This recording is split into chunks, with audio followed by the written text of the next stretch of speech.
So tonight my wife is spending time with her boyfriend. Yes, with a guy. How do I know she has a boyfriend? Well, she told me that straight out. I could not misunderstand these words.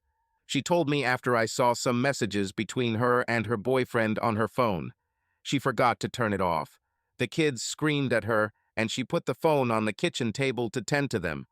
I was walking by and noticed she was messaging someone she identified simply as S. It looked weird, so I picked up the phone to look at some messages between my wife and S. It didn't take long before I understood everything, and then I realized that my life and the life of my family were doomed to change. This was a few months ago. These months have been difficult.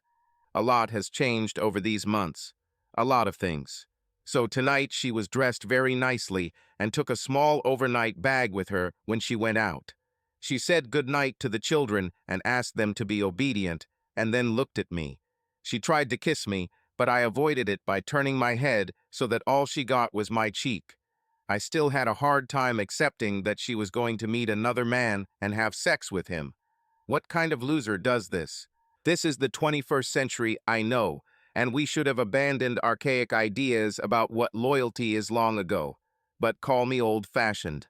In the process of accepting that Laura was going to meet another man to have sex with, I went through several stages of grief before coming to the decision that there wasn't much I could do about it, so I'd better find a way to live with it. Do not misunderstand me. I'm not happy about this at all. Not a bit. My problem is how to deal with this and what the consequences will be. More on the consequences later. My name is Jason Fairbairn and my wife is Laura Staples. She decided not to change her last name when we got married. We have 2 children, both girls, Beth and Janie. So, shortly after I found out that my wife of 12 years had been cheating on me with another man, I went to see a lawyer. I needed to know what my options were. I came armed with all the outrage I could muster about this, and believe me, it was a lot. My knowledgeable advisor looked at me, nodded his head, and after asking a few questions about Laura, me, and the kids, he took a deep breath, leaned back in his chair, and began. After I finished speaking out, she quietly said, "Are you finished?" and began to explain to me what divorce would mean for me. Despite the fact that every man, woman, and child in Texas owns 2.2 guns, Texas is largely a no-fault state when it comes to divorce. It is very illegal to shoot your wife when you catch her cheating or the person she is cheating with. In fact, every state in the U.S. is now a no-fault state. But with this, justice leans heavily towards the woman. The reason for this is if the marriage has children. Unless the mother is a serial killer with some kind of addiction, family judges will almost always award custody to her, and then they will figure out where the money will come from to support these children and the mother. So in the wisdom of Texas family law, which denies the use of any guns, despite every crazy bastard out there carrying 1 or 2, mothers usually get the kids, and then a house, furniture, a nicer car, and a ton of money to make it all work. As a man initiating a divorce, I would really just get myself out of the house and away from my kids, except for 1 night a week, every weekend, and 2 weeks in the summer. My wife will get everything else, along with my money to pay for it. Basically, I'd pay my wife a handsome reward for sleeping with another guy, and then, 1 night a week and every weekend, babysit my kids so she can have some uninterrupted quality time to go and sleep with anyone. Meanwhile, I'm resting uncomfortably in my very spacious and not so luxurious icebox under the bridge, with all the other divorced fathers who have thrown themselves under the bus, looking forward to a few precious days with my children, who all the while are slowly forgetting about me, meeting my ex-wife's new boyfriends. Yes, right, like I'm going to let it happen. I asked my lawyer if I could kick my wife out onto the street. She actually frowned. This is a very bad idea, Jason. All she would have to do is hire her lawyer, go to court, get a restraining order allowing her to return to the house, and then force you to leave due to the obvious hostile environment causing harm to the well-being of children. Then you would end up on the street with virtually no way back. No, that's not a good idea. So I screwed up. My lawyer, God love her huge fee, suggested a tactic that I had heard of before, but thought was just a ridiculous rumor told by people who didn't know what they were talking about. The plan really sums up as cheaper to leave her or turn a blind eye. Yes, this is just great, right? Awesome. The harsh reality was that if I had stayed with her, turning a blind eye to her temporary boyfriend, I would have continued to spend time with the children and kept my house and money. I tried to imagine it, and it certainly had its benefits. I tried to imagine the other side of the equation, the one without the kids and my house, and the image swirling around in my mind felt more like a nightmare. I winced as a chill ran down my spine, and I realized then and there that being without my children and my home was not an option.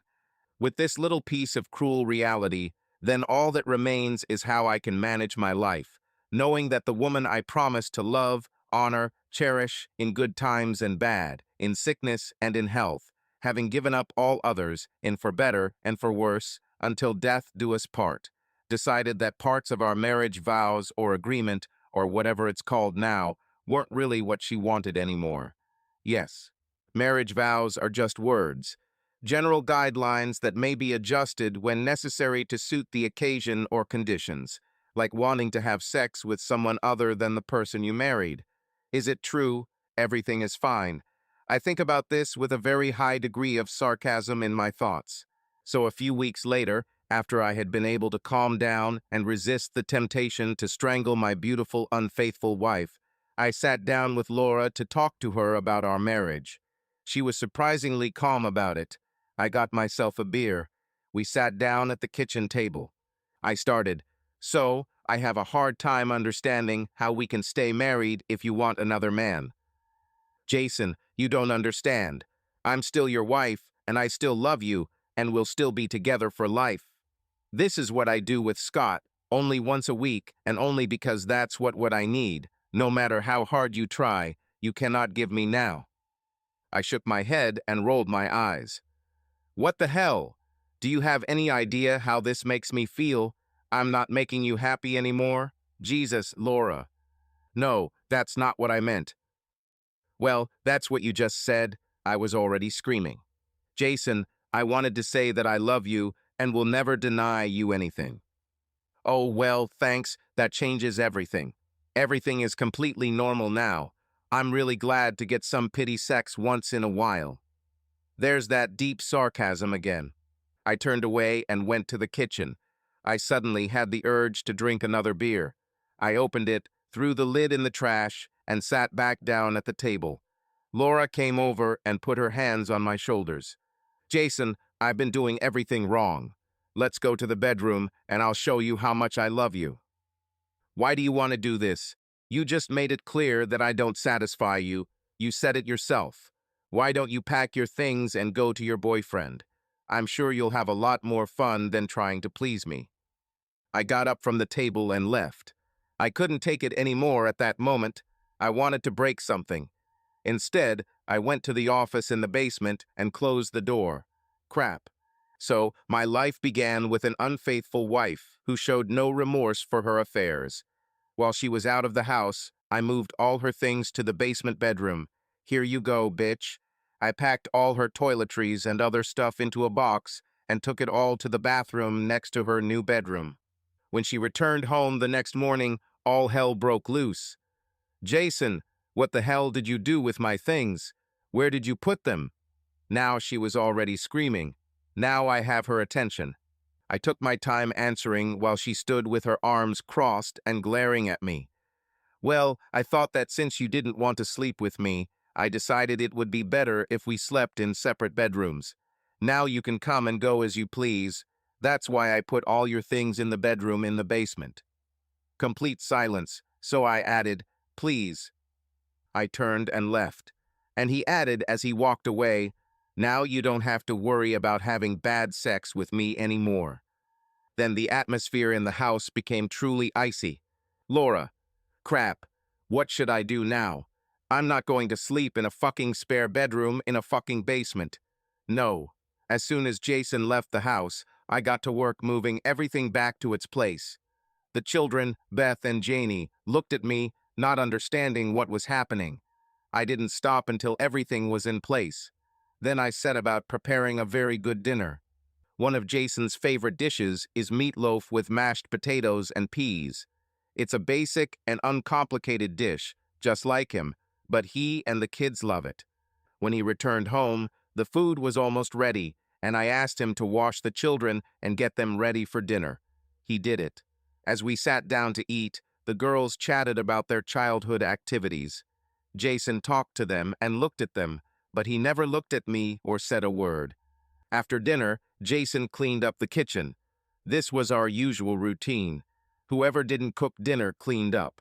Jason got the girls ready for bed, read to them before bed, and then turned off the lights. When he came back downstairs, he went to our home office. I don't know what he was doing there, but I heard the computer keyboard clicking. I was already lying in bed when he got up. He took a regular shower, brushed his teeth, and silently went to bed. He turned his back to me and turned off the night light. I tried to cuddle up to him and hug him, but he removed my hand and tucked it in the sheet so that I couldn't get closer to him. The next few weeks were much the same. The overall temperature of the marriage and the house dropped to icy levels. He'll want it again when he's excited enough. He'll want to touch me again, I know it. He loves sex with me. Jason will be back. I just need to wait and be patient. He will understand that the short time I spend with Scott means nothing to us and our marriage. Jason, I haven't touched Laura since forever. My frustration level is growing every day. To relieve stress, I started getting up at 5 a.m. and running. The first few days were terrible. I thought I would pass out or spit out an internal organ. My legs hurt and my ankles and knees were screaming at me. But by the third week, it got better. My body didn't hurt as much, and I started enjoying the early morning. My distance started to improve too. By the end of the second month, I was running over 6 miles a day. I lost a few pounds and felt better physically. Emotionally, well, that's a different story. Should I give in to Laura and let her sleep with this guy? Should I turn a blind eye to this? Should I pretend that this doesn't matter to me or our marriage, our family? Should I start having sex with my wife again? She is very good at intimate moments. I love the feeling I get when we make love, but I'm not sure I can take the thought of another man enjoying something she promised just me out of the equation. I need to do something, but what? Laura. Jason has been looking at me strangely these past few days. I didn't know what he was thinking about. Whatever it was, it took me by surprise. One night, around midnight, the door to the master bedroom opened, and I saw it was Jason. Laura, are you awake? Yes. Jason hasn't spoken to me much for the last long time. What does he need? Jason didn't say a word. He entered the bedroom, closed the door, and then took off his pajama pants. That was all he wore. He came out of them.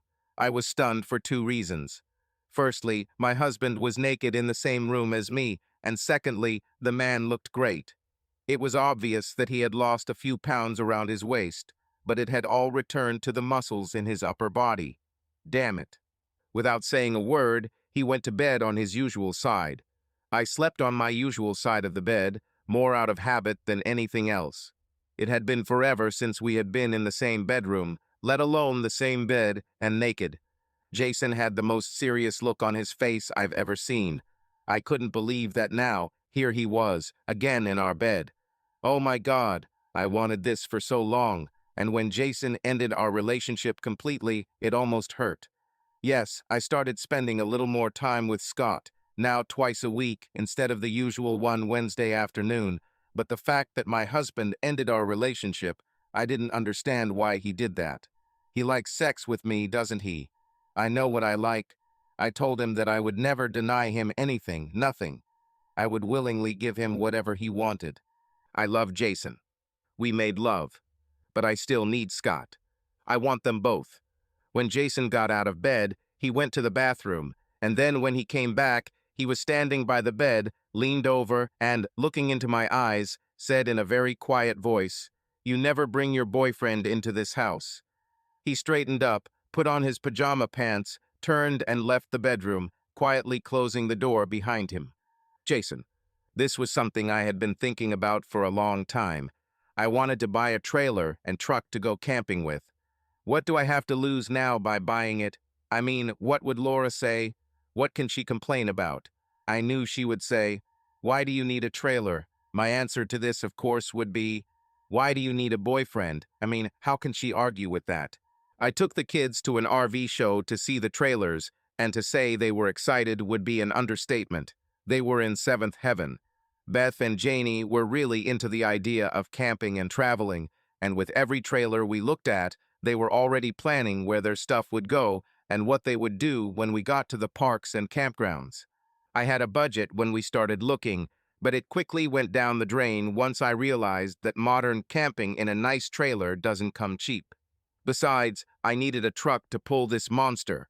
Trucks aren't cheap, and they like a lot of gas to pull heavy trailers. This left me with a couple of decisions. Am I doing it right or cheap? The girls gave me the motivation to do this, and they were the ones who helped me make the decision. After much research and consideration, I decided to purchase the 2-year-old Grand Design Transcend with girls' bunk beds. There's a queen bed for me. The trailer is well equipped and has almost everything we need for camping with a high level of comfort. 1.5 bathrooms, 2 TVs which I plan to see little use of, and even air conditioning. This monster is almost 37 feet long. All I needed was a truck to pull this monster. I started hunting for the right truck and got lucky. I found a very low-mileage 2-year-old GMC 2500 HD with Denali cab and diesel engine being sold by an older couple. She had medical problems, which meant they couldn't travel as much as they wanted. Instead of camping, they planned to spend time with friends in Portugal. The Algarve region is very popular among retirees. I got a great deal and bought the truck. Overall, I invested about $80,000 into the truck and trailer. I bought it and intended to use it to take the kids and explore our great country. I wanted to show Laura that this time is important as the children grow up, and she can choose to be a part of it or not. If she decides no, it will be her loss. Laura. So, Laura, you said earlier that your husband and kids went camping. Why didn't you go with them? Long pause. I don't know. I'm mad at Jason for buying that trailer. So you don't like camping? No, it's not that I don't like camping. It's his way of trying to dictate to me what I can and can't do. What do you mean? He's mad at me for spending time with you. I told him he doesn't own me, it's my body, and I decide what to do with it. So I thought you and your husband agreed that you and I could date and have sex. You said that a long time ago. Well, it wasn't so much him agreeing to it as me telling him I was going to do it. I mean, it doesn't take anything away from him. I don't understand what his problem is. Scott laughed. I think I do. He's mad at you for being dishonest with him. When you married him, was it with the understanding that monogamy would not be your principle? There was a pause while Laura thought about this. Scott continued. So you didn't tell him in advance that you were going to have sex with me? No, Jason did not know. So how did he know? Laura took a deep breath. He saw my phone on the kitchen table and noticed the message I sent you. He looked at me and then asked, so who the hell is this S? I realized that I was caught and tried to get out of the corner into which I had driven myself, but it didn't work out. He looked at me with wide eyes, waiting for me to say something else. What? That's all I could say. That night we had our first really big fight. Lots of screaming. Some very nasty words. I told him he doesn't own me and I can do what I want. It's the 21st century and it's my body and I decide what I want to do and who I want to have sex with. So you shocked him. How did he react? He stood there, didn't say a word, and shook his head slowly. Then he walked away. What have you done? Nothing I could do. I came here later that night. Yes, I remember now. So, I need to ask, are you going to leave your husband? Oh, hell no. I don't want to leave him. I love this man. I love our kids. I love our home. We have a very good life the way it is. I don't plan on changing anything. So you don't think Jason will eventually object to you having sex with another man? He will understand that this means nothing to us, to him. Everything will remain as it always was. Scott let out a hum. You might want to rethink this a little. Your husband may not like playing second fiddle to your lover. What do you mean second fiddle? Well, if it were me, I'd throw you out on the street. Just saying. Why would you do that? No man would like to find out that his woman is sleeping with another man, at least not normal men. Does he like weird things? Will he want to watch us have sex? Hell no, Jason isn't like that at all. So are you having sex with your husband? There was a long pause while Laura thought about this question. No, it's been quite a while. Another thoughtful pause. It's not good, is it? What do you think? Do you think your husband likes it? What can I do about it? I would like to have sex with him, but he won't come to me. Why do you think this is happening? There was another long pause as Laura thought about the question. What can I do to get him to touch me again? Do you sleep in the same bed? No. I mean, he tried to kick me into the spare bedroom in the basement, but I told him I wasn't going there. He sleeps there most nights. Oh, honey, you're screwed. I ask again, are you going to leave him? Because to him, it looks like that's what you're going to do. What? No, I don't want to leave him. Damn, I love him and our kids, and I don't want to lose them. But haven't you already done that? Don't get me wrong, I love having sex with you, but what we do is purely for fun. I don't want to marry you. You understand that, right? Yes, sure. So, as I see it, you have a big problem. If you want to keep your husband and children, you need to do something, and very soon, otherwise he will throw you out on the street and find himself a new woman. And then you will find yourself in a world of pain. Maybe you and I need to take a break so you can bring him back to bed with you and start giving him what you give to me. Do you think this is what I need to do? Oh, for God's sake, for a smart woman, you can be incredibly dumb sometimes. Yes, I think so. Laura was silent, thinking about it. Scott waited and then asked, do you like your family, your home, and the life you now enjoy with them? Laura replied, of course. Scott chuckled. Do you want to live in a tiny studio apartment and see your kids once a week? No, why would that happen? Scott continued, for God's sake, honey, get dressed, go home, make peace with your husband, and pray it's not too late. Otherwise, you need to start looking for a place to live because your husband is ready to replace you with a woman who will give him good sex. Trust me on this. Laura thought about it after she left Scott. Has she crossed the Rubicon with her attitude towards Jason? She did not know. But she was considering Scott's suggestion that she should start doing for Jason what she was doing for Scott. But will Jason allow her to do this? Is it too late? Jason. I loaded the trailer and the girls packed up their things. It was a week-long camping trip to a state park in the eastern Carolinas. The weather forecast was perfect, no rain. I thought Laura wouldn't want to come with us, so I organized everything accordingly. When the girls were ready, we got into the truck and hit the road. The week was great.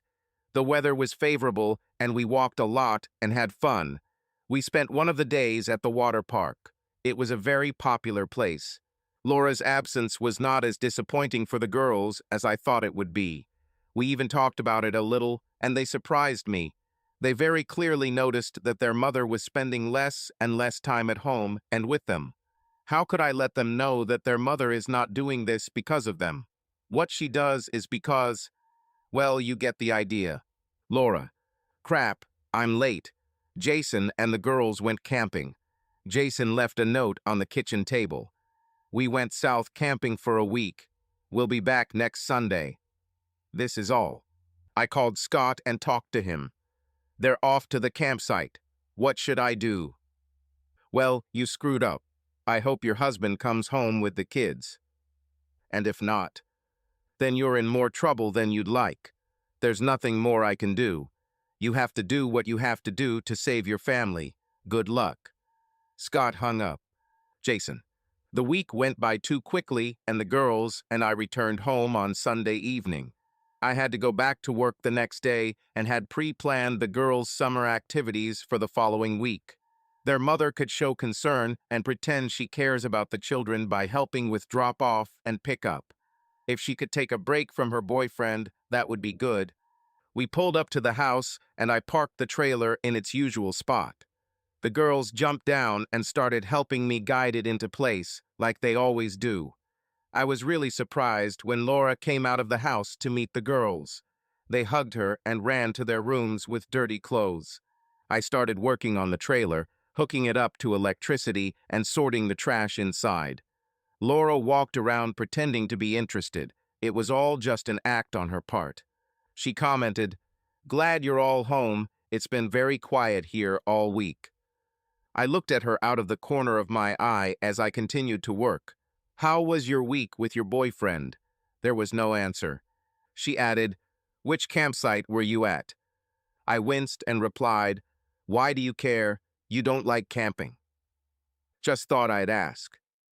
This was a new campground in North Carolina, close to a water park. The girls loved it. I continued to work. Once the trailer was fully prepared, I went inside, unloaded all the dirty clothes, collected the girls' clothes, and took them to the laundry room to start washing. Then I told the girls to get cleaned up and I would cook dinner. I went to my bedroom, took a shower, and went back to the kitchen to start preparing food. Laura was there. "I can do that. I'll cook dinner for us." She acted completely different, almost as if she actually cared about what was going on with the others. "That's okay, I'll make spaghetti and meatballs. I have the ingredients from the trailer, and it won't take me long." I guess I was a little dismissive, but what did she expect? I cooked dinner, the kids sat at the kitchen table, chatting about what had happened during the week, and Laura pretended to be interested in what we were all doing. What's happening to her? Usually she didn't care about camping. All she wanted was more time with her boyfriend. As we ate, I casually asked if she was coming that evening. She looked at me and said no. I told her that we needed to talk about the week ahead and who would be on duty to drop off and pick up the girls. Previously, I thought that I would do everything myself, since Laura was no longer a reliable part of our family. She really surprised me when she said that she would pick up the girls every day if I wanted her to. "Won't this interfere with your plans with Scott?" She looked me in the eye and said, "My family is my priority, you know that." What the heck? We were just a second thought to her lately. I know this for sure. Something was happening. I needed to get to the bottom of this. A few months later. "Jason, my life has been weird lately. I had an uneasy truce with my wife, Laura. I made it clear to her that even though she has a boyfriend and continues to sleep with him, I am not going to kick her out or divorce her. My lawyer made it clear to me that I would be the big loser in this case. Children will also be on the losing side. Why does Texas family law reward infidelity? Laura likes her life the way it is, and she also doesn't want to rock the boat to the point where we end up living in different places and each of us fighting to spend more time with the kids. The children would suffer, and it would be unfair to them. Damn, it would be very harmful to them and their upbringing. So I decided to wait it out and stay married to Laura, at least until the kids grew up and could decide for themselves what to do after high school. This date was clearly marked on my calendar. So, after Laura announced that she had a boyfriend and would continue to sleep with him at least once a week, I slowly went into defensive mode and started doing a few things. I already told you about the trailer I bought and how the girls and I went camping, much to Laura's displeasure. Laura perceived my purchase as revenge. I didn't care how she saw it. I wanted to do what I knew she didn't like and couldn't do anything about. But I needed to do more. There are consequences for everything in life. Laura had to see what the consequences would be for her. We will see, yes. Laura, my schedule has been pretty constant since I started dating Scott. We meet once or twice a week, usually in the afternoon. We are having sex. We have sex again. We talked a little. We shower and then go our separate ways. I like that Scott is a little rough on me. I like being his woman for a couple of hours. It's not the same with Jason. Jason was more concerned with making me feel good first and foremost. How can I maintain both parts of my life at the same time? Now that Jason knows about Scott, he won't touch me, let alone make love to me. It's cold in the house. And Jason acts very mysterious about what he does outside the house when he's alone. Jason. The law in the state says infidelity is not a factor in divorce. Laura has this advantage if we decide to get a divorce. The courts don't care about who sleeps with whom at all. So when I decided not to divorce Laura, I began to question my own responsibilities in this new environment. I mean, if Laura can have a boyfriend and not suffer any consequences from it and have the protection of the court, why can't I have a girlfriend? It is the same. Quid pro quo, or this principle. What is good for the goose is good for the gander. Yes. So I slowly started actively doing things that I enjoyed and that were useful for social interactions. And slowly but surely, it began to bear fruit. There were many dating sites out there, and even some that were aimed at married people looking for fun. I avoided them purely because of the possibility of running into someone with less than honest intentions. Call me a coward, but I have children to think about, and dying at the hands of an internet stalker serial killer didn't appeal to me. No, I stuck to what I knew. It took a while to get back to normal, so to speak. I started and restarted activities that were useful to me. I joined a cycling club, started running again, learned to play a musical instrument, and took the kids camping in the trailer as often as possible. Over time, I met some very nice ladies, and as they got to know me, we grew closer and trusted each other enough that they learned about my family situation. They even looked for women for me to date. It was through one of them that I met Diana. Diana is 3 years younger than me, divorced, and has a 4-year-old daughter. Diana is also in the cycling club I'm in, but I didn't interact much with her until another cyclist, Marilyn, introduced me. Marilyn and Diana were good friends, and after one of their weekly bike rides, Marilyn invited me to join them for a drink at a pub where many of the club members went. I usually didn't go because I had to get home to make sure the kids were ready for school the next day. Not that Laura couldn't do it, but as a matter of principle, I was always there for the evening ritual. Diana is an orthodontist. She is tall, with dark hair, blue eyes, slim, very beautiful, and in excellent physical shape. As I got to know her, it turned out that she has an amazing sense of humor. Her daughter Matilda is very similar to her. Over the course of a few months, we got to know each other better and actually went on a few non-bicycle dates. I told Diana that I was looking for fun, not commitment. Whatever that meant, it was purely for relaxation. She told me that after her ex-husband left her and Matilda, that's all she was looking for too. Diana told me she had never been camping in a trailer. She grew up in a family that preferred tents. We talked about it, and I invited her and her daughter to come with us and try luxury camping. That's how it all started. Laura never wanted to go camping. She used this time to spend with her boyfriend. So I decided that I would use this time to chat with my new friend. I never told Laura that I was taking Diana and her daughter with me. I figured if the state courts don't care about it, why should I? A year or so later. Jason, it's time too. I've almost reached my limit. It's time to put the universe in order a little to deal with long-standing problems. The Earth has been spinning on a slightly altered axis for some time. I was going to try to fix this. Well, I was going to shake things up a little. I knew that Laura was not going to be a faithful wife and mother, and I wanted a serious relationship with Diana. After dinner on Friday night, I went and poured Lorraine a glass of wine and a beer for yourself. I walked up to her and handed her the glass. Her head lifted. What? Are you in love with him? What do you want to talk, dear? It's a simple question. Are you in love with him?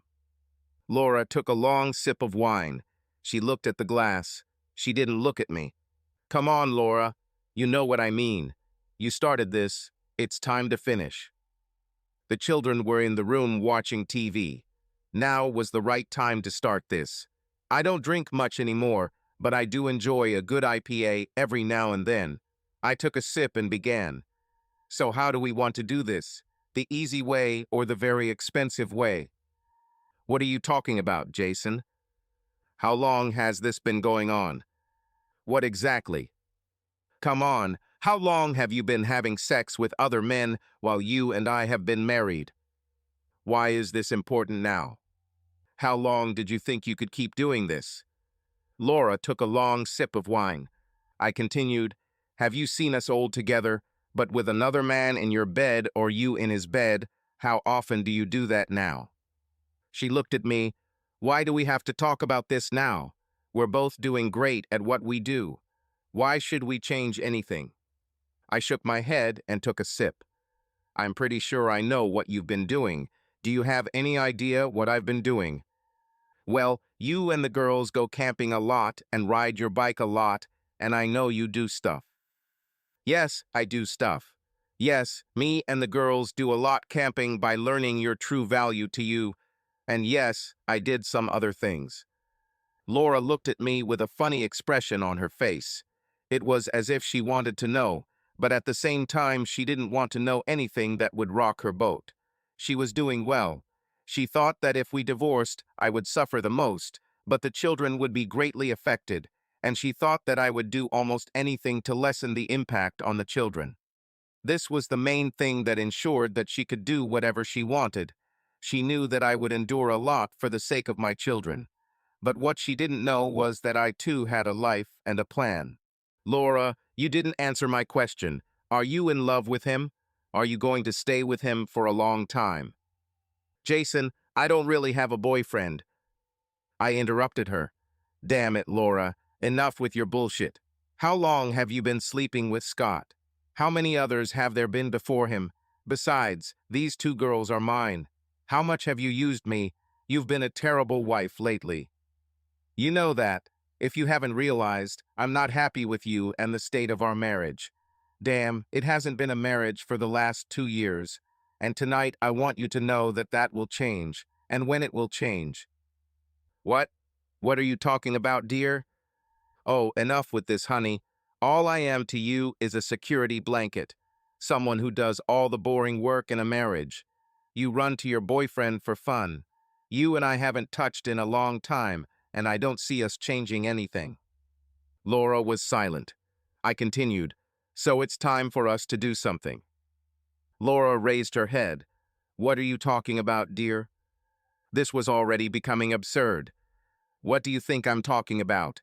I'm talking about dealing with the end of this fiction. I'm talking about you leaving this house. I'm tired of being so damn used. Laura raised her head from her glass when she heard about leaving the house.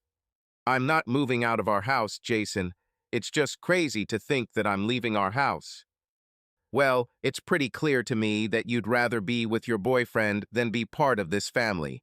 Decide what you want, Laura. I stood up, finished my beer, and went to the kitchen sink.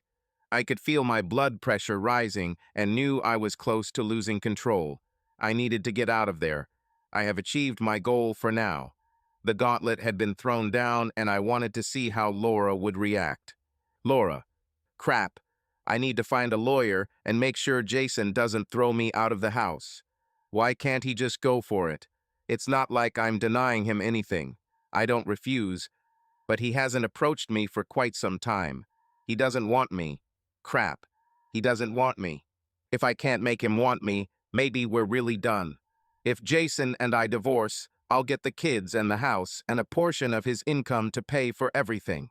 Jason won't be able to handle it if he tries to get rid of me. He won't want to leave. I'm pretty sure I have a big advantage here. I just need to be patient and everything will go according to my plan. It would be better if I could get Jason to make love to me again. I really love this man. I just need Scott too. He makes me feel so good when we are together. He knows what I need and he gives it. I never get enough of him. Yes, if I stay the course, everything will be fine. Jason knows I'll come back to him eventually. This won't last forever with Scott. In time, everything with Jason will go back to how it was just between him and me. In the meantime, I need Scott too. Jason, if Laura thinks I'll put up with her antics forever, she should reconsider. It's time for some of the consequences I mentioned earlier. I started taking care of our family finances online. I opened a new account just for myself and transferred about half of our cash reserves there. I also made sure my salary and bonuses went into this new account. Every month I went online and transferred some money into our family account to pay half of the bills. Part of this also meant that it was time for Laura to realize that free ride was almost over. She could pay half of our living expenses. I didn't want to pay more than my share so she could spend money on her boyfriend. In reality, I knew she was sleeping with him in his apartment, so she wasn't spending money on hotel rooms, but that was the point. I wanted her to realize this. Laura, I didn't want Jason to know that I actually saw the lawyer. I found a family law attorney and made an appointment. She spoke in general terms about the divorce laws in our state and how it is a no-fault state and how mothers always get the children. She looked at me and asked, "You want your own children, I assume?" I replied, "Of course." She made a note in her notebook and then asked a few questions about my and Jason's income. She also talked about alimony, spousal support, and how much we owe on the house. She asked, in a very roundabout way, if there was any reason why I didn't think I would get custody of the children.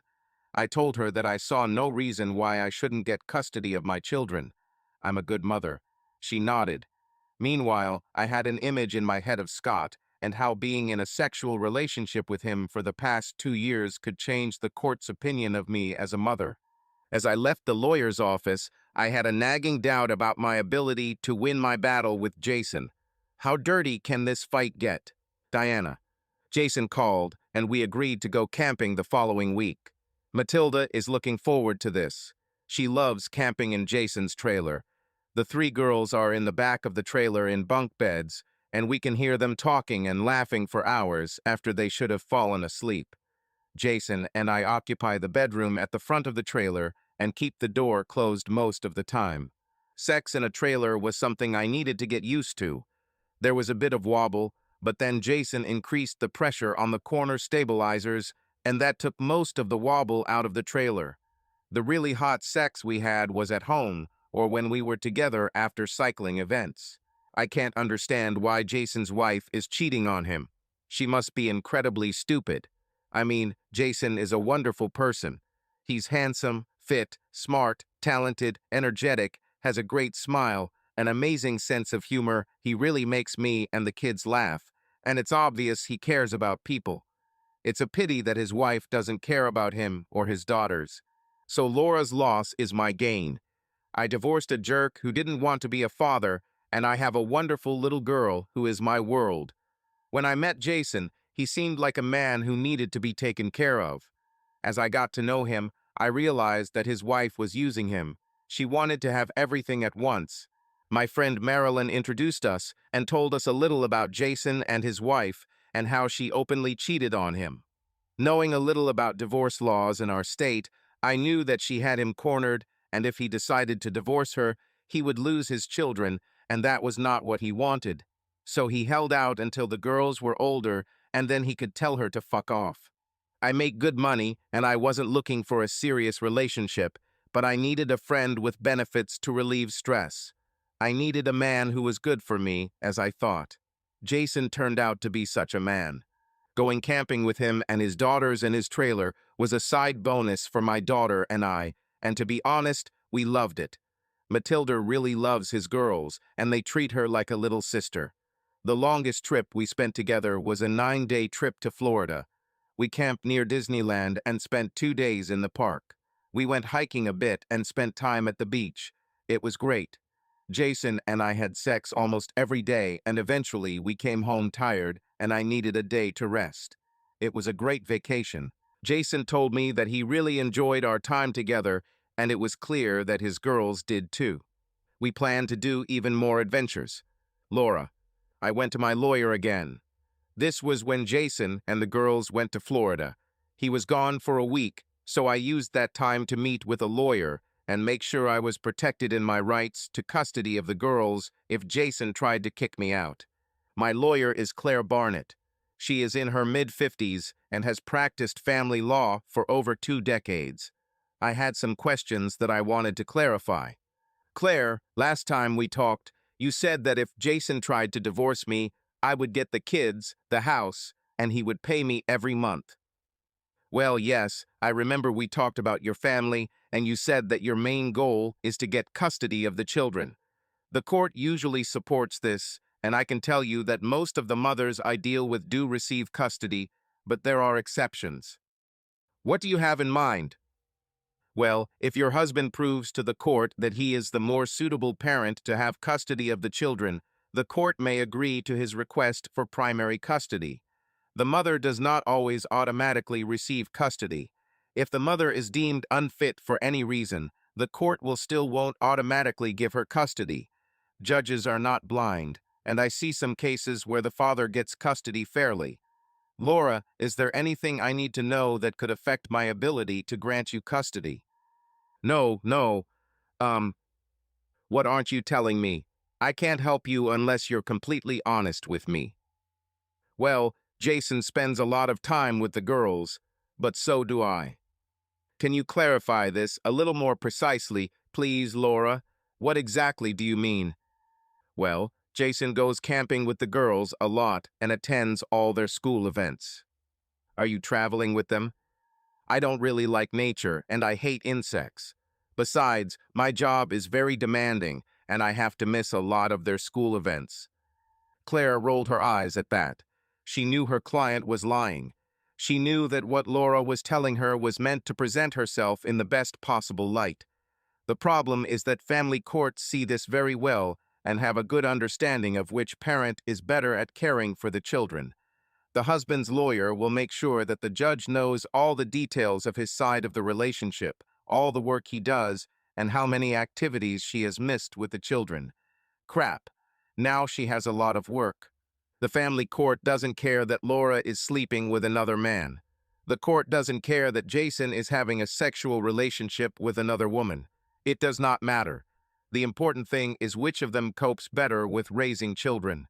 The fact that Laura was a single mother put Jason ahead in this comparison. Claire had to tell her client that she needed to fix some things. So, Laura, I'm not sure how to say this. What? Let me be frank. Unless you become a more involved mother, your chances of winning child custody in a divorce proceeding are, in my opinion, pretty low. What? Are you seeing another man now? Well, it's more of a yes or no question. Yes, I see. How much time do you spend with him? We only see each other a few times a week. How much actual time do you spend with him? Hours and time of day and night? Not much. Claire raised her hand to stop Laura. If you're not completely honest with yourself and me, you might forget about getting custody of the children. So how long have you really been hanging out with your boyfriend?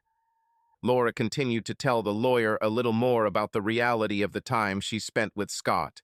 Claire visibly winced as she scribbled notes on her notepad. It didn't look very good. Claire knew that when it came to a child custody battle in court, if it came to that, Laura would look like she had almost abandoned her family to have sex with her boyfriend. It wasn't good at all. Crap. Jason. Okay, time for the first round of consequences to be shown to my sweet new age cheating wife. It was Saturday evening, and the kids had just gone to bed after a busy day. I went to the refrigerator, took out a beer, and took out a bottle of wine for Laura. She looked at me out of the corner of her eye, remembering that when I had important things to talk about, I always poured her a glass of wine. She cleared her throat a little, looking at me. Quite late for beer, isn't it? It's only 9 o'clock. I want to talk to you about some things. What things? Well, I want to talk about our marriage and how we manage it. The day-to-day affairs of a marriage. We need to clarify our individual responsibilities and who will be responsible for what. What do you mean exactly? What I mean specifically is that we need to better understand what we are responsible for every day. I've made a list of some things, and I'm sure you'll have more to add. Let's get started. Laura took a very large sip of wine. I took a sip of beer and pulled out a notepad in which I wrote down some things. So, first we need to figure out some financial aspects of our lives. We need to decide how much each of us will contribute towards paying for everything. Now, I know you weren't too happy when I bought the truck and trailer, so I take responsibility for this, but managing the house and children and all these expenses is our shared responsibility. I gave her some time for this to sink in, so I think a master budget to clarify who's paying for what would be the right move. Laura looked at me like I was looking at a semi-truck heading towards her.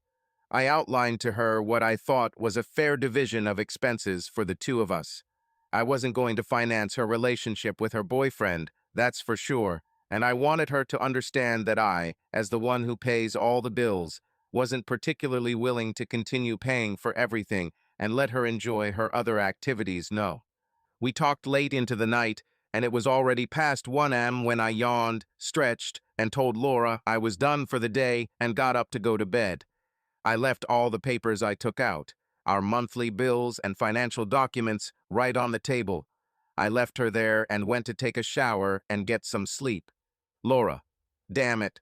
Jason wants to split our finances and have us each contribute 50% towards maintaining the house and paying for daily expenses.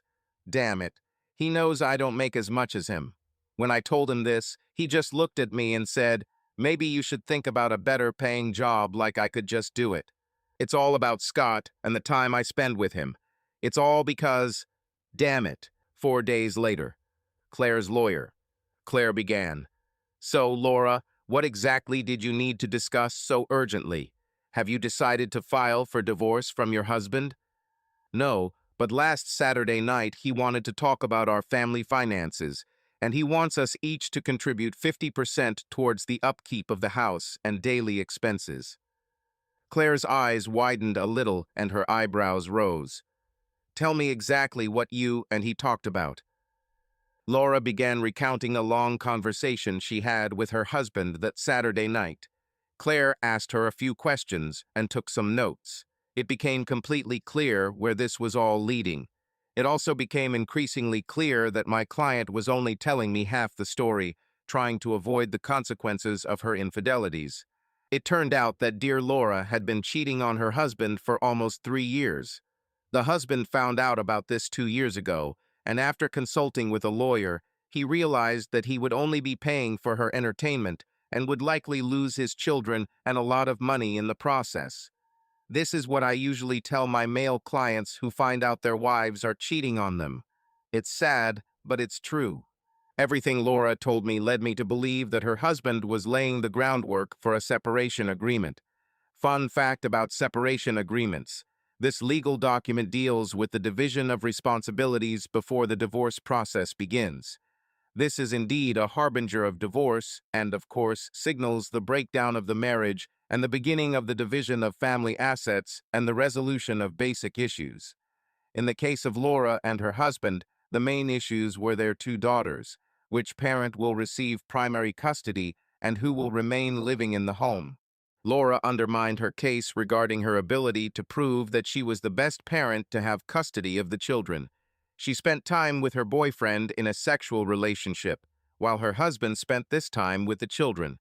The family court takes these things very seriously. Jason quietly built his custody case and, in my opinion, did it well. I tried to tell Laura that things weren't looking good for her. The husband prepares to file for divorce and presents to the court that he and his wife are living almost separately, with evidence that they spend little time together and each contribute about half of the family's daily expenses. Jason earns more than Laura and therefore can afford to take care of the children even after they split into 2 houses. Crap. Laura, I need to get Jason back in my bed and back as my husband. I know he must be desperate. We haven't had sex in months. If I can get him back into our bed, he'll soon start making love to me. He will understand that my connection with Scott means nothing. Scott only gets crumbs from Jason over table. In fact, I am Jason's wife, and my time with Scott does not take anything away from my marriage to Jason. Good sex is what you need to be happy again. Jason. Lately, Laura has been hinting that she still wants to make love to me and is willing to do anything. This really scares me. The idea of having sex with her seems absurd. I'm not going to sleep with a woman who was recently with another man. No, this will not happen. After the girls go to bed, Laura looks at me strangely and even asks me for sex. I'm not sure what pushes her to do this, but it doesn't matter to me right now. All I want is for her to leave me alone and do her part to take care of the girls and the house. Everything else is just a business relationship. When the girls grow up and go to university, I will be able to do whatever I want and end this farce of marriage with Laura. She can find herself another husband. Let him deal with her need to cheat. It won't be my problem anymore. Time goes by a few months later. Jason, enough. Lately, I've been thinking more and more about ending this fictitious marriage. Regardless of the outcome, I have lost the ability to tolerate our current situation. Diana and I are starting to imagine our lives together, which means I need to deal with Laura. I have to push this train to the edge. I decided to meet with Scott. I know where Scott works and lives. I decided we needed to talk about Laura and their future. It was Wednesday, around 18 o'clock. I leaned against the hood of Scott's car as he walked out of the building where he worked. He was talking on the phone when he saw me and dropped it to the ground. I heard him curse, "Damn it. Pick it up. You don't want to lose your phone. They are expensive." He looked at me carefully, bending down to pick up the phone. He probably thought I was here to kick his ass. I wasn't going to do anything that would land me in jail. This would greatly undermine my plans for the future. "Don't worry, Scott. I'm not going to hit you. Quite the opposite. We need to talk." I nodded towards my car. "Get in, I'll buy you a beer, and we'll deal with some things that are long overdue." He walked slowly to the passenger side of the car, looking around the back seat, thinking I had someone there to do the dirty work. Slowly, he sat up. "Don't forget to buckle up." I went to an Irish pub that I liked but hadn't been to in a while, so I was sure I wouldn't run into anyone I knew there. I parked and got out. Scott walked out slowly, and I slammed the locks and headed out. "Who enters?" "Come on, it's okay." I motioned for him to come in. We walked in, and I found a table in a quiet corner so we could talk. I called the waitress and ordered an IPA and nodded to Scott to tell the girl what he wanted. "Same to me, please." I looked at him and saw that his fear was almost tangible. He watched me closely. Not a word was said until the girl brought the beer and I took a sip. I knew what I wanted to tell him. I needed to remember my plan and stick to it. I really wish I could jump over the table and beat him up, but it wouldn't work. So I went back to the basic plan. I started, "Okay, it's time for us to figure out some things." He looked like he was ready to jump up and run away. "Relax, this will probably work in your favor. I want to know a few things. I have questions that I want honest answers to, otherwise our next meeting will be in a very dark place." He began to push his chair back. I said, "Relax. If you talk to me, you'll most likely come out of this on the plus side. How long have you been sleeping with Laura?" He took a long sip. For a while now." His voice trembled. "Define for a while a little more precisely, please." He swallowed. "A little over 3 years." I nodded, inwardly relieved that the possibility of him being the father of my children was now ruled out. It was good. This saved him from being beaten in a dark place. "Why did you and Laura start having sex?" Scott looked at me as if I had suddenly grown a second head. I added, "Come on, it's not such a difficult question. How did you first get in touch?" We met and started talking. She told me she was stuck in a rut in her marriage. She said she got bored with the routine.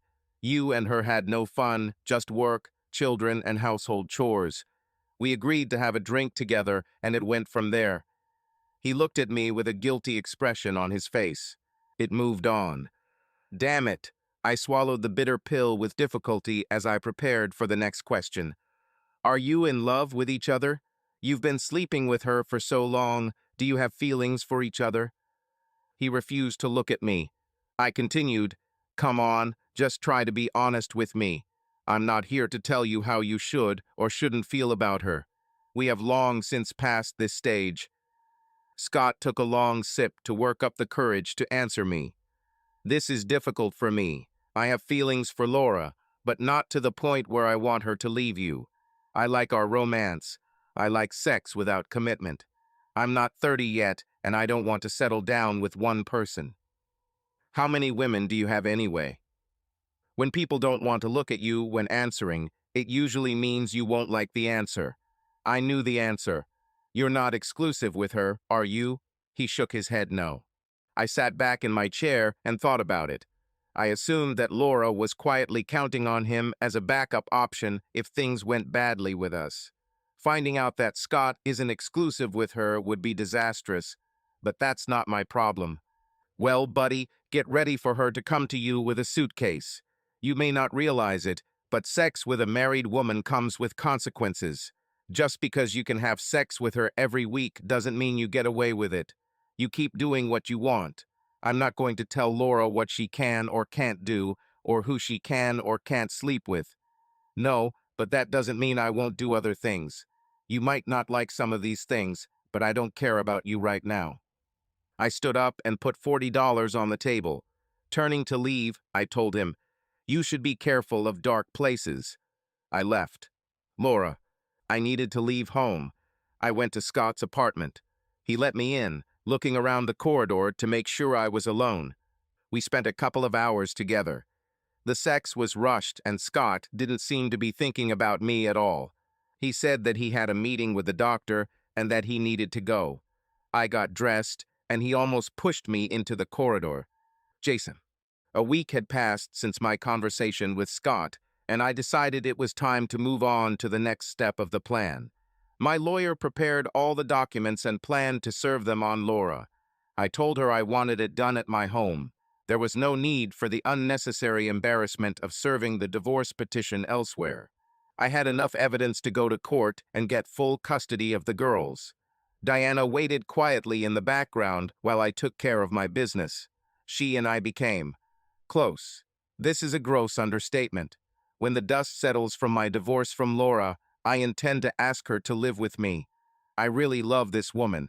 She is a pleasure to be around and has a charm and personality that never gets boring for me. Her sense of humor makes me laugh, and so I try to make her and my 3 kids laugh. We have fun together. Can we become a family? This I don't know, and this big question can only be resolved after a divorce from Laura and some time without her in the background. I decided to talk to Laura in the evening after the girls went to bed. I poured her a glass of wine and handed it to her. She knew something serious was going to happen. You should stay home tomorrow morning. There will be a delivery for you. What? Do you know what this is? She leaned back in her chair and exhaled. I knew this could happen. Why would you do this? Why can't we just let each other do what we need to do for a while longer? Why does it have to come to this? You started it yourself. You knew that I would not just tolerate your boyfriend on the side for sex, but you also knew that divorce courts didn't care much about cheating. With 2 kids to decide, you were counting on the courts to give you custody, and I would end up paying so you could have fun. You knew that I would do almost anything to keep the children, so you did what you wanted. You ignored what I wanted. All I wanted was a wife who cared enough about her family to not open the door to other men. But no, you couldn't do that. You needed to find yourself a guy to have sex with, no matter the consequences for your family. Well, now it's time to find out what the price is. I needed to control my emotions, so I got up, went to the refrigerator, and grabbed a beer. My blood pressure must have been high because I felt like my face was flushed. I poured beer into a glass and returned to the table. It's better to talk about it now than to let it fester and pay lawyers a lot of money to sort it out later. Jason, I will fight against divorce. I love you and our family. I raised my hand. You're very bad at showing your love.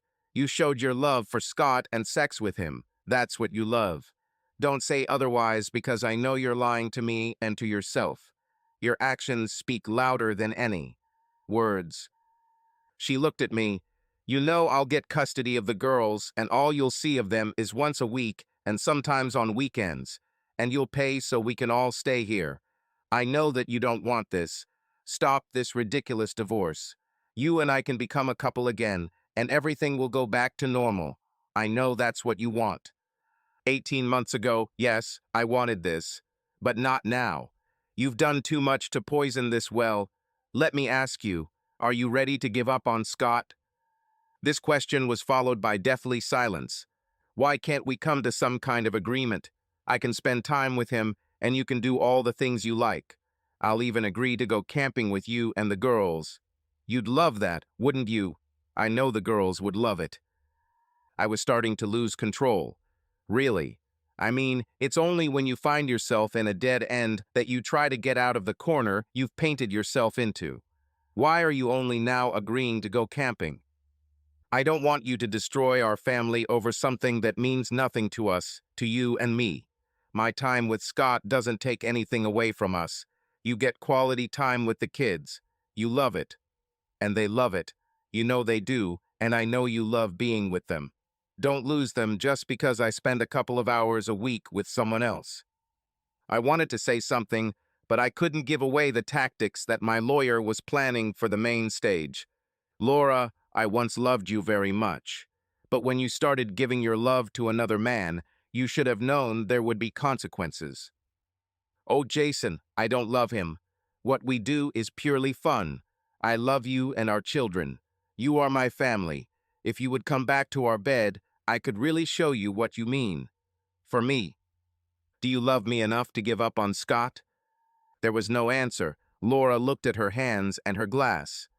That's what I thought. I know where I stand. Don't go to work in the morning. Good night. I went to bed. Laura. Jason got up early and got the girls ready for school. We didn't say a word to each other until they left.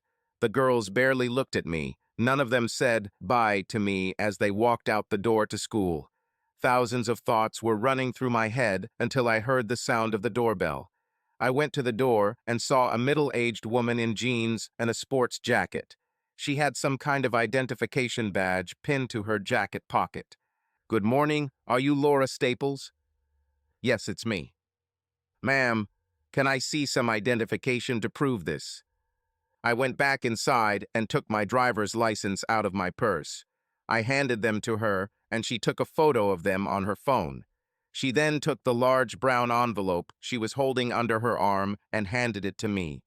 Meme, handed to you. Before I could say anything, she took 2 steps back and took a photo of me holding the envelope. What the heck? She turned around and quickly walked to her car and drove away. For a moment, I stood on the porch of the house and looked at the envelope, realizing that I had just been served with divorce papers. That's all. I went inside, placed the envelope on the dining room table, and sat down, looking at it. For a moment, I thought that if I didn't open it, it wouldn't be real. Jason had no intention of ending our marriage. I was going to keep doing what I wanted. But for the first time, I doubted that spending time with Scott was a good idea. What should I do now? I poured a glass of water and sat down at the table, looking at the envelope. Very slowly, I took it and used a knife to cut the valve at the end. Inside was something that was going to change my life. Why did Jason have to do this? Why couldn't he just let me have it? Eventually, it would end, and we would be left alone. We would be together while the girls grew up and went to college. We could travel more and do some of the things we talked about after we got married. We both work a lot, which leaves little time for us to be intimate. My occasional meetings with Scott weren't much of a problem. It didn't bother my family. It didn't mean anything to Jason. Why has this become such a big problem? When I returned home after meeting Scott, I became a better wife and mother. What Jason didn't know couldn't hurt him. I was stupid to admit to having sex with Scott. I should have hidden it better. Now look at what happened. It all got out of control. I need to call Claire and go see her. Claire, Laura's lawyer. When Laura Staples came to me in a panic, I realized that her husband was tired of her and decided to get a divorce. From a personal point of view, I thought he was too patient with her. But when I looked at the divorce papers that his lawyer had prepared, I understood why. Her husband's case for full custody of the marriage, 2 minor children, and preservation of the family home was carefully prepared. He carefully documented the time since he learned of her affair with her boyfriend, showing all the many times Laura was not with her family when she reasonably should have been with them. There were school events, family vacations, camping trips, daily routines, dropping off and picking up kids from school and from friends, extracurricular sports and recreational activities, even school Christmas concerts. God, on the surface, it painted Laura Staples as an absentee parent who couldn't care less about spending time with her family. It also pointed to all the evenings and weekends that Laura deliberately spent with her boyfriend, one Scott Williams, and even the times they appeared in public with public displays of affection. Names were given of people, mostly friends of Jason and Laura, who had seen her in public with Scott Williams. God, there were even printed copies of people's cell phone photos of Laura and Scott together in public, holding hands and kissing. The photographs were taken by Jason and Laura's friends and passed on to Jason in various ways. Laura was completely screwed, in many senses of the word. She sat quietly in a chair at my conference table while I reviewed documents. I tried to imagine the questions a family judge might ask and the answers that would be given. How Laura tried to justify her actions with Scott Williams will be interesting to hear. It's not that she cheated with Scott Williams. Family courts rarely look at that. It's that Laura Staples ignored her children and husband to spend time with Scott Williams. Yes, this is what will sink her ship. I tried to prepare myself to tell Laura that she would essentially lose in this case, and that it might be better to agree in principle to her husband's demands.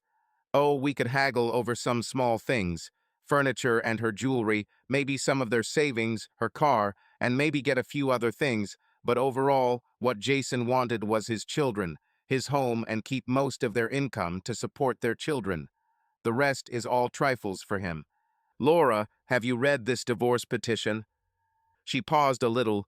I skimmed it, but I can't remember the details. How can I stop this divorce nonsense? Jason, me and my girls are a family, and I want us to stay that way. I began to think that my client was somewhat mistaken. She ignored the reality of the situation. Jason held most of the cards in this game, and I'm going to have to work hard to try and even the odds. Laura, I need to talk to your husband's lawyer before I can offer you any advice on what you can and cannot do in this situation. Remember what you and I already talked about what things the courts consider when considering who would be the best parent to have custody of the children.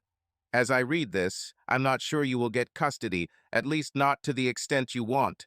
As for keeping Jason as yours husband, then this will not happen. What do you mean? I can't lose him. He's the father of my children. We're married. He can't just leave me and the kids. Her tone was indignant. I looked into her eyes, leaning forward a little. You forgot what we talked about, didn't you? The law allows divorce, no matter what you want. It is clear from this document that Jason is very determined that you and he will not be married. It also clearly states that he wants the children to be with him, not with you. Laura leaned back and shrank a little in her chair. It's all about Scott, isn't it? Jason is jealous of Scott. You thought he wouldn't be jealous? You've been having sex with Scott Williams for 3 years, ignoring your husband and kids, and you thought Jason wouldn't care about it. How can I fix this? There is no way to fix it. There is only an attempt not to lose it all completely. I paused for a moment and then added the obvious, what did you think was going to happen? I have not received a response from my client. I hate it when they ignore their own wrongdoings. She was stupid. So, Jason is asking that you move out of the marital home no later than the date the divorce is final. Texas has a 60-day cooling-off period.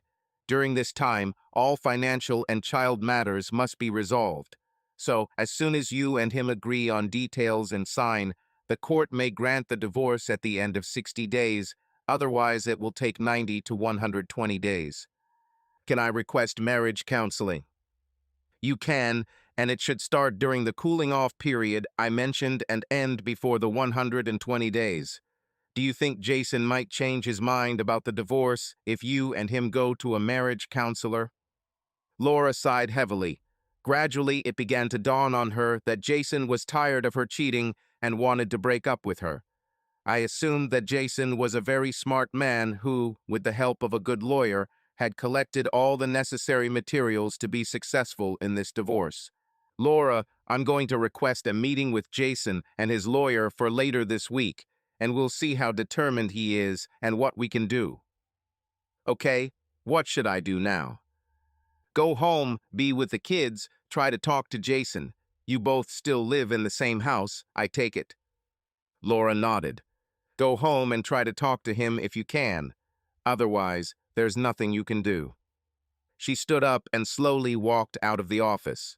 My assistant, Jackie, came in. This one looks like a fawn in the headlights. Looks like it's going bad. This one is absolutely screwed. I gave her the documents that Laura had brought and asked her to contact her husband's lawyer and set up a meeting as soon as possible. Jason.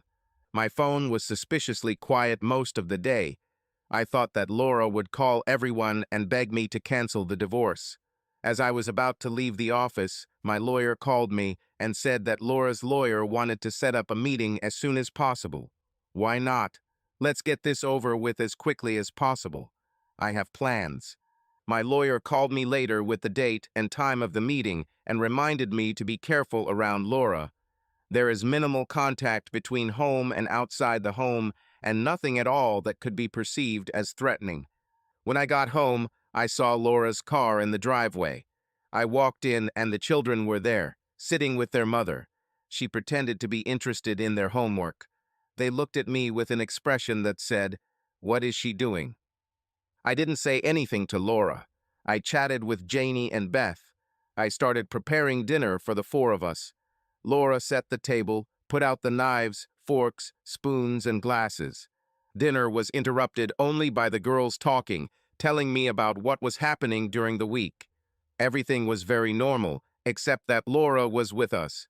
Usually, she was catching up on missed work because I spent time with my boyfriend during the day. After the kids went to bed, I went to the home office to do a few things and send a couple of emails. Laura appeared at the door. Jason, can we talk? It's too late for that, isn't it? I don't want to get a divorce. I want us to be the family we should be. It's too late for that, isn't it? How can I show you that you are the one I love? It's too late for that, isn't it? Why won't you talk to me, Jason? Don't you understand at all? I've tried to talk to you so many times over the past 2 years, and all you did was ignore me and the kids. Well, now I'm ready to ignore you. I want us to go to marriage counseling. So you could do what? Waste time and money and then continue with the divorce anyway? I don't think so. You can go to therapists and counselors as much as you want, just not with me. Her voice became pleading. Jason, we can't get a divorce. It will affect the children. I interrupted. Oh, that's good. Now you're worried about the kids. And before, you didn't think it would affect the kids when you were hanging out with Scott.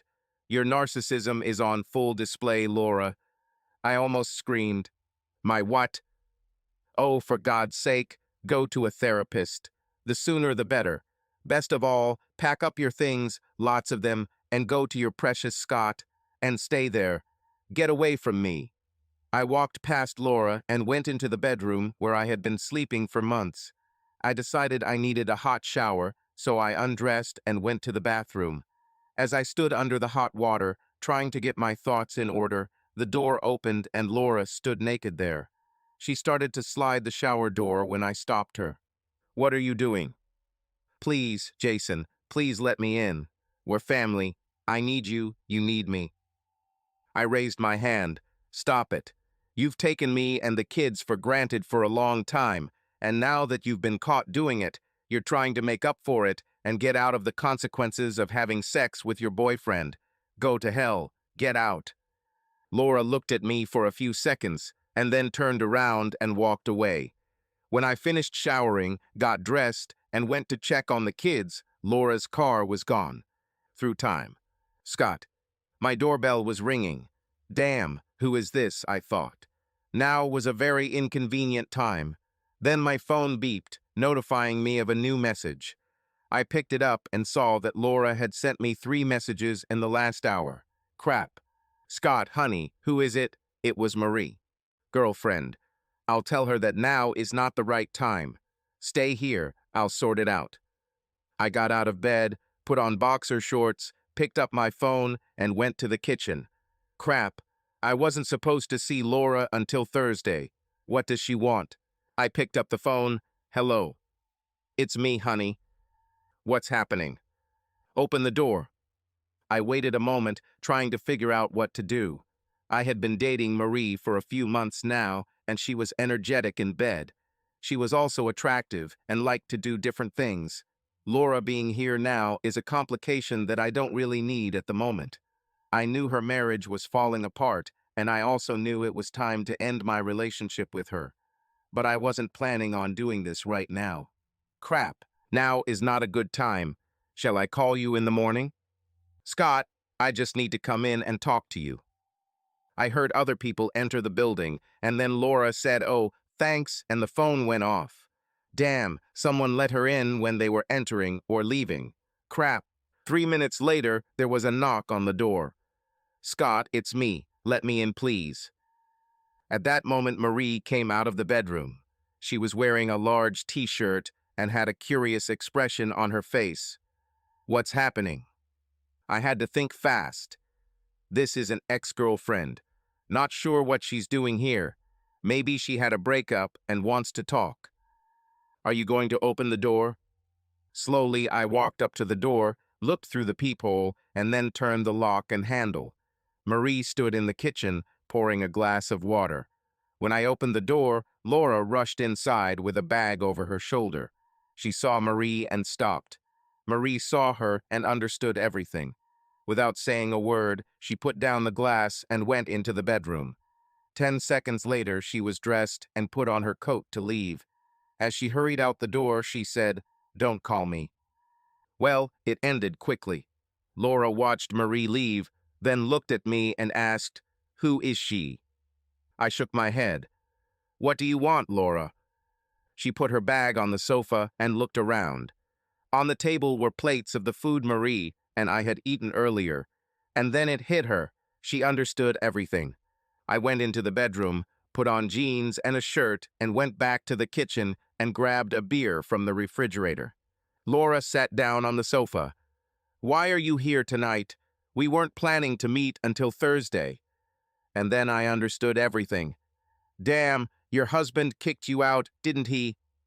She nodded slowly. I continued, "And you thought you could stay here," I said with a tone of resignation. "Crap. What have you done, Laura?" She swallowed. "Can I get something to drink?" I went into the kitchen and poured her a glass of wine, which I knew she liked. I handed it to her, and she took a long sip. He told me that he didn't want me to be his wife anymore. You can blame him. I mean, you and I have been having sex for a while now. I'm surprised he put up with all this crap for so long. What happened to your plan to get him back in bed? He didn't want to come near me. He told me he didn't want second-class and pathetic sex with me. Well, I exhaled, you really are screwed in more ways than you want. I can be quite witty when I want. So, what are you doing here? Why did you come to me? Marie is not impressed, by the way. I think that's all. Laura spent the night with me. I mean, Marie is gone, so why not enjoy Laura? She's always ready for a good time. Jason. When I got up in the morning, I noticed that Laura was not in the house. It was wonderful. It won't be long before she's gone forever if I get what I ask for in the divorce. After I dropped the girls off at school and arrived at the office, I received an email from my lawyer. She received a request from Laura's lawyer for a meeting later this week to discuss the details of the divorce. It was moving in the right direction. I needed to hire someone to help with the after-hours routine for children. I already had a woman in my neighborhood who worked 3 days a week, greeted the kids, made them snacks, and supervised their homework. I needed to talk to my company and make arrangements for me to be able to work a little more from home. My job was quite mobile. 2 days later, Laura still hadn't returned home, but I noticed more items were missing from her bathroom and closet. I assumed she was staying with her boyfriend, but I didn't really care. The girls didn't even ask where she was.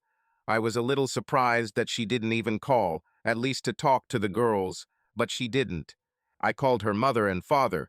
They didn't know we were having problems in our marriage. When I asked them if she was staying with them, they naturally wanted to know why she should stay with them. I brushed it off and told them that Laura was very busy right now, and I was sure she would tell them everything soon. I had to end the conversation before they could ask any more questions. I wanted Laura to tell her family what was going on, not me. The next evening, again without Laura, but her mother, Susan, came to my house and, after saying hello to her granddaughters, sat down at the kitchen table and said in a clear voice to me, "What the hell is going on?" I spent almost 2 hours telling her the whole story of the last 3 years of our marriage. She naturally had many questions. In the end, she just looked at the floor and apologized to me about Laura. I didn't want an apology from her or George. I wanted an apology from Laura for being a lousy, dishonest wife and a bad mother. 3 days had passed and Laura was still missing. It was time to visit Scott. You remember, I know where he lives and what he does. I used the same tactics as last time, waiting for him in his car.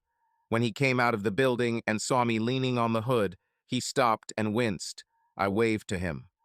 "Come on, I'm not following you. I'm guessing Laura is staying with you." He took a deep breath. "Yes, she is here. Have you come to take her home?" "Hell no. All I want is to know where she is. I'm assuming she's safe." He looked at the ground and said, "I was hoping you'd take her home. I really don't want her to stay with me all the time." It was unexpected and a little cold. "What, I thought you two were lovers, soulmates, and all that." "Listen, we had fun for quite a long time.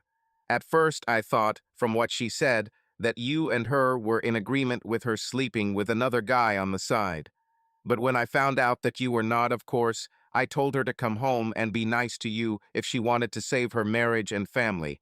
I thought she did, but now I know she didn't." "Well, she's all yours now, buddy." But, but, I don't want her." "Why not? You enjoyed sleeping with her all this time." "But I don't want her all the time." I didn't let it go. "Why not? She likes being with you, and you obviously like being with her. At least for all the time you spent with her." Scott's irritation level was rapidly increasing. He screamed, "I don't want her. Get her out of my apartment. Take your wife home." I smiled at him. "No, she's all yours." I stood up from the hood of the car and began to walk away. "Please," his tone was urgent. "Please take her.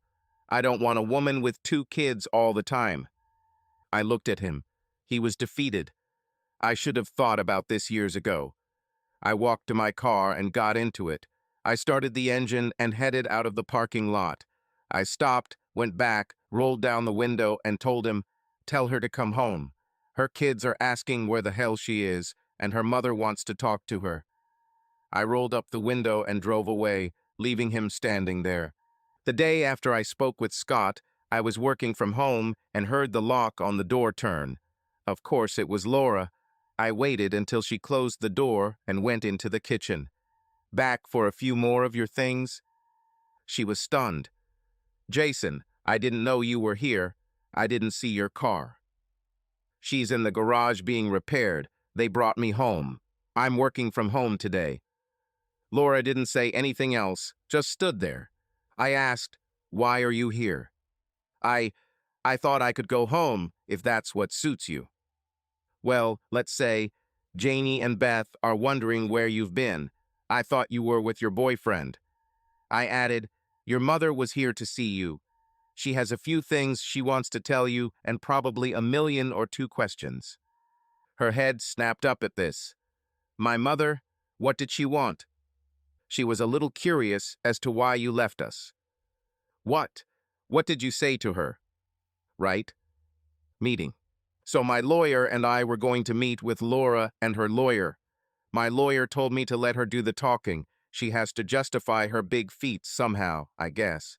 We were supposed to meet in the conference room of my lawyer's office. This should have been pretty simple. We discussed the details of child custody and who will get what and how much. Easily. But no. When I arrived, I saw that Laura and her lawyer, a woman introduced as Claire or something, were already sitting at the table. My seasoned lawyer reminded me of the plan. Let her do the talking, and then we'll start the battle. As my lawyer began to discuss the details of the division, Claire interrupted her. Can we pause the main discussion for a minute? Laura wants to say something that can clear up all this tension so we can all move on to other things. Laura, Jason, I don't want to get a divorce. What will it take for you to forget all this nonsense, and for us to go back to being the good family we were and will be again? You know I love you and the girls so much. You know I do only you. I wanted to stand up and start screaming, but my lawyer grabbed my hand and squeezed it tightly, pulling me back into the chair. The message was let her speak. She continued ranting. You know that my time with him was just for fun. It was never anything serious. It was just a way to relieve the stress of everyday life. Our marriage couldn't meet all my needs at the time. It's not yours. Guilt and not something you did or didn't do. It was just what was available to me, and I decided to spend an hour or two a week with him. I came home a better wife and mother. I always came back to you. And girls. She actually said all this as if it were something good. It was good that she had sex with another man so she could be a better wife and mother.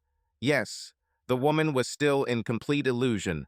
She convinced herself that it was completely normal to have sex with Scott while she was married to me, that I will endure this forever. Yes.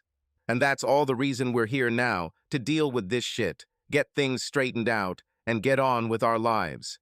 Stop the nonsense. If she thinks I'm just going to put up with it and blindly accept her cheating with another man, she should really take her head out of her ass. Laura looked at me with a pleased expression. I looked at her with the expression seriously. My lawyer cleared his throat and decided it was time to earn his money. Everyone, I think we need to start addressing the core issues of this divorce. Claire looked at her client and nodded her head. The bidding has begun. I stopped listening to the cross-talk between the lawyers. I was ready to take the matter to a judge if Laura became stubborn and refused to accept my offer. I wanted custody of the children and a house. That's all, nothing more. Laura could have all the bank accounts and her car. Hell, even my car. I did not care. Nothing else mattered. If she wanted to neglect her family, then she had to live with the consequences. So, lawyers earned their fees from the exchanges that often accompany divorces. All this turned out to be in vain. Ultimately, Laura was convinced by her lawyer to sign the agreement. It seems that when my lawyer presented all the information to Laura's lawyer, Claire, information about how much time Laura had actually spent with her family over the past 3 years, especially over the past 18 months, it was enough to convince Claire that if it came to this family judge, it would not be good for Laura. Ultimately, she reluctantly agreed to my terms for the divorce. All I had to do was make sure it didn't affect my daughters any more than necessary. Laura. At first, I refused to sign the divorce agreement that Jason wanted. I wanted my family, and I wasn't going to settle for anything less. Why does he have to be so stubborn? Why does he want to destroy our family? What I did when I was not with him and the children did not affect them. Jason didn't lose anything when I was with Scott. Why couldn't he let me have some for myself? Why? Claire told me that if Jason forced us to go to court, she was confident that the judge would rule in his favor and give him custody of the girls. I couldn't even imagine what that meant. I couldn't imagine that Jason would want to take the girls away from me. Why would he do this? Claire told me that she tried to negotiate a better deal for me, but that was about as good as it gets. Continuing this torment will achieve nothing, and even if I try to stall everything, the court will still impose a settlement in a year. So if I wanted to leave the marriage with something, it needed to be resolved now, not later. I sat and cried for what seemed like hours. I couldn't concentrate on the paperwork as Claire pointed out all the places I needed to sign. I signed my marriage contract. I signed a waiver for my children. I signed a waiver of the family and home that I wanted and loved so much. I signed a waiver of my life. Jason. I was somewhat surprised when my lawyer called me and informed me that the signed documents would be delivered by courier that evening. Laura's lawyer, Claire, called my lawyer and told me that Laura had agreed to the divorce.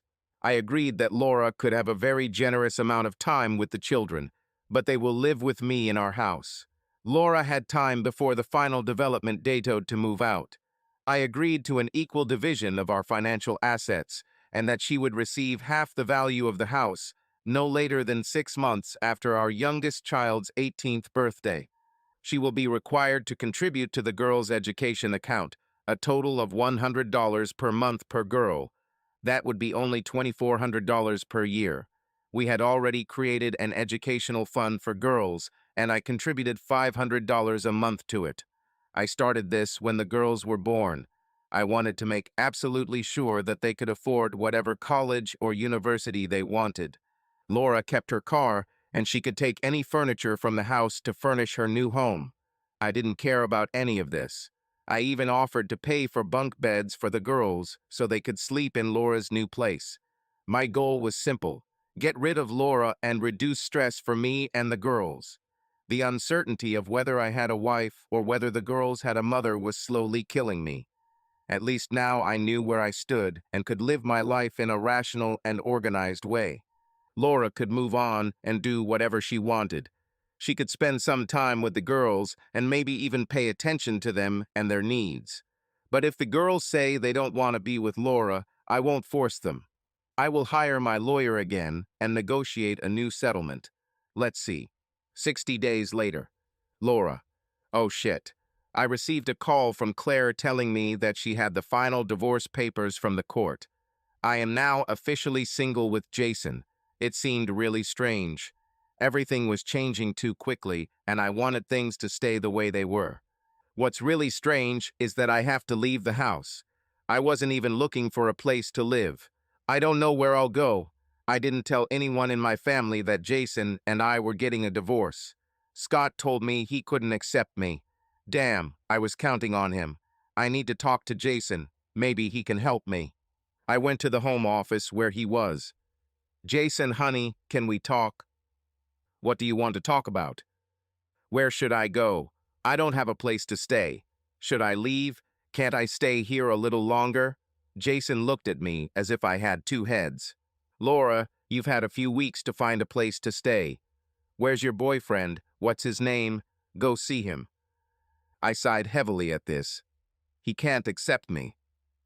Why not? You really enjoy having sex with him. I would think he'd be excited about the idea of having you all the time. He didn't wait for my answer.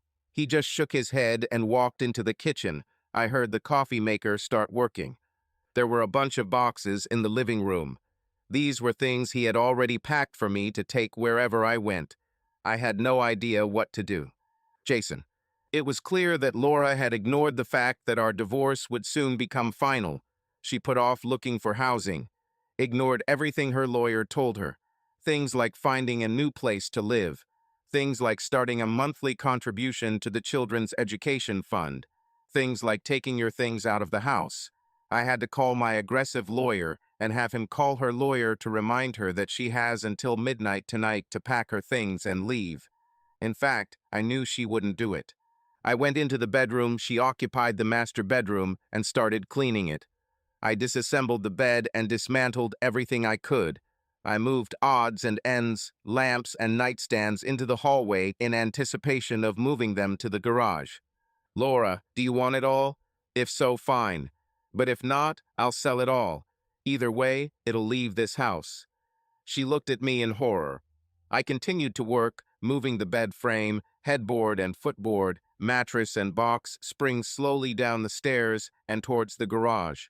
She was sitting in a chair in the living room, and I saw that she was crying. Come on, get up and start working. If you want it all, move your ass and do something for yourself. Otherwise, it goes away. A few hours later, I saw her take out her mobile phone and start calling someone. I have no idea who she called. She made 3 calls. She then put the cell phone in her purse, and I heard my phone ring. The consequences that I spoke about earlier began to appear. It was her father on the phone. Jason, what the hell is going on? Laura told me you're making her move out of the house. What the hell? I interrupted him. George, did Laura tell you why? Damn it, it doesn't matter why. Why on earth are you trying to kick her out of the house? It's a very long story, George. I'm glad to tell you the whole story. Why don't you and Susan come here? It'll take a little time to tell you everything you want to know. You'll both be interested to hear it. He said they would be here in an hour. I put down the phone and found Laura.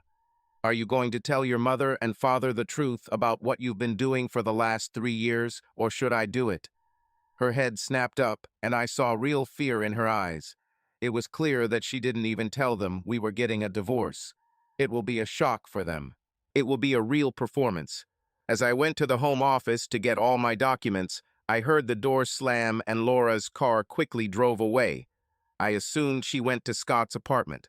An hour later, George and Susan arrived, and I spent a lot of time telling them everything I knew about Laura's affair with Scott. I showed them the divorce papers and the final agreement that was entered into. Both had a few drinks to help them process the news of the end of their daughter's marriage. To say they were disappointed would be an understatement. To say that they wanted to hit her in the neck would probably be more accurate. They looked at the pile of boxes in the living room and then asked me what I was going to do. I said my goal was simple: take care of my children, reorganize my home, and adjust my work schedule. I didn't make any more plans. Susan wanted to know if there was any way I could forgive Laura and save our marriage. I told her that I had tried several times over the past 3 years, and every time I asked Laura to end the affair, she refused. I told them that at the end of the day, Laura is an adult. I don't own her, so I can't tell her what to do or demand that she stop. It was clear that her refusal spoke volumes about many things that were important to her. Her family was her second priority. Her sex life with her boyfriend was her first priority. I asked them if they were ready to accept it. They both looked at me and shook their heads. George said in a very serious tone, "She got herself into this shit. She has to get out of it herself." They wished me luck and said that if I needed any help with the children, I could count on them. I thanked them and they went home. I called Scott. When he answered, I said, "Give her the phone." There was a short wait, and then I heard, "Hello. Your mother and father just left here. I would suggest that you don't call them for a day or two because they're really mad at you right now." I waited a few seconds while she was silent and then continued. "What are you going to do with your stuff? I'm moving all your stuff to the garage. If you don't pick it up by next week, I'll give it all away, your choice." And then I turned off the phone. If this woman doesn't understand that we are divorced, she needs to see a therapist and get a dose of reality. I know her plan: ignore everything she doesn't want to address, and everyone else will eventually give in to her, and her life will continue to be great. A week later, I had to call a moving company, and they came and packed all the things I thought Laura would want. I placed them in temporary storage, expecting that she would eventually come to her senses and tell me where to send them. Laura stayed with Scott, who called me every day asking if she could come home. My answer was always, "She doesn't live here anymore." The first time the reaction was, "Damn," and then he hung up. Scott was hanging around my office, wanting to talk. He was insistent that I do something with Laura. She was in his apartment and had no intention of leaving. She didn't go to work for several days and didn't even get out of bed most days. "You should come and talk to her," he begged. "Ah, it's not my problem anymore, buddy. You wanted her before. Well, now she's all yours. You deal with her." I got into the car and drove away. I actually called Laura's mother and father and told them that I talked to her boyfriend, and I think they should really go see her and talk to her about getting mental health help. She was in a big rut and wasn't doing anything to get out of it. I stopped there and went home to my daughters. I needed to cook dinner. 1 year later. "Jason, come on girls, hurry up. We have to go." The last few months have been challenging, adjusting to a new schedule, reorganizing the house, and then selling it. The new place is a little different, but we have a pool in the backyard. We also have a large driveway that can accommodate cars, a truck, and a trailer. You just realized that I said machines in the plural in my last sentence. So what's going on with this? Why do I have more than one car and truck? Well, the answer is really simple. You remember that I met a woman, Diana. After my divorce, we started spending a lot more time together. We like the same things, we get along well, and I asked her if she and her daughter Matilda would like to move in with us. She thought about it for a week or two and then said yes, they would really like it.